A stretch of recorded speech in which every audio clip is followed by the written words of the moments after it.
Welcome to the Valorant versus Counter-Strike video. It's an impossible debate, right? CS fans will comment on every Valorant video they see that it's a ripoff and requires no skill. And my Valo frogs will say that CS is boring and dead. Well, I've played over 1,000 games on both matchmaking systems.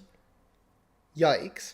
And I'm going to create the definitive answer to which game you should play. But I'm going to do it based on who you are and what matters most to you.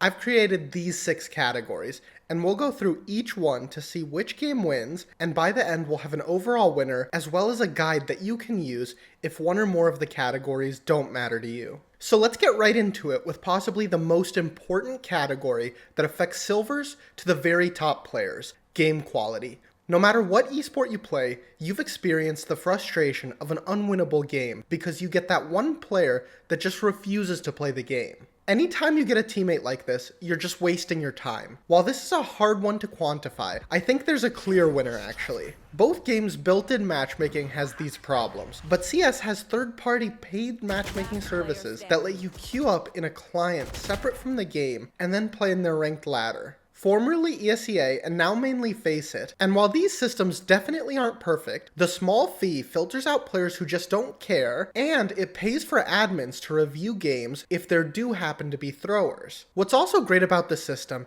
is that you can choose which service you like. For example, Mythic additionally enforces that all 5 players use comms in-game.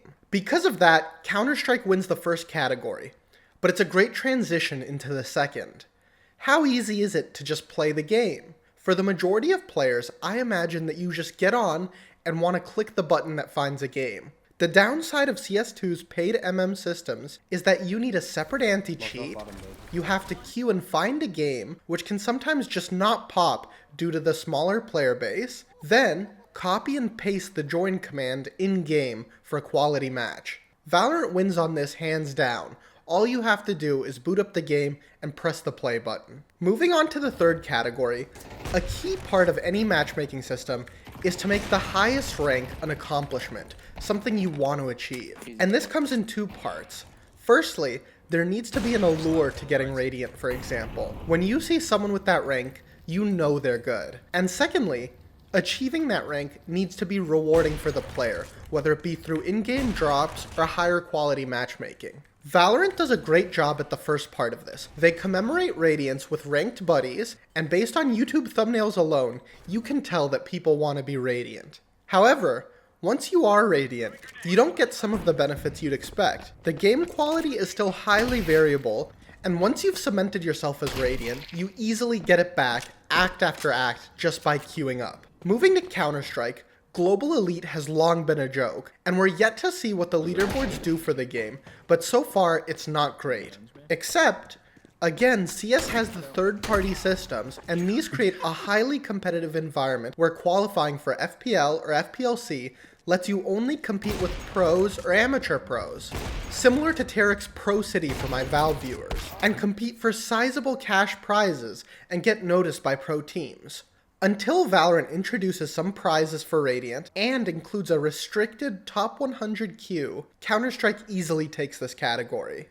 Next are game modes, and similar to the ease of use, it's a very lopsided category. Valorant has been introducing new creative modes, but as long as the game is locked down to official servers, there's just no way they can compete. I've even seen Val pros warm up for Valorant by playing CSGO DMs because of just how much better they are. Easy win for CS, which is starting to run away with it. But now, let's look at amateur teams. No matter what rank you are, both games take on a different dynamic when you play with a pre-made 5-stack. Starting with CS, ESEA has done a ton for this scene, setting up a 5-stack ladder with 3 seasons a year that your team can climb, compete for prizes, and again is a good path to pro. As established as the amateur scene is in CS, Valorant's recent addition of Premier to the client directly actually takes it for me. Firstly, I think they've catered much better to the whole player base by putting it directly in the game and having the initial division placement based on your rank. And the way they let you just queue in a time slot rather than CS's predefined matchups makes it so you don't have to worry about scheduling with another team, which was always a nightmare. 2 to 3 for CS now. And the decider category for me is gameplay. In CS2's current state, only a week after release, it still feels inconsistent at times. What? I'm stuck. Are you good? What the? Outside. Which has me preferring Valorant right now. But I'm sure they're gonna figure it out. At the end of the day, this category's mostly up to you and what you prefer in an FPS. Let me know in the comments if you agree with my winners of each category, or if there's something else I didn't consider. Thanks for watching.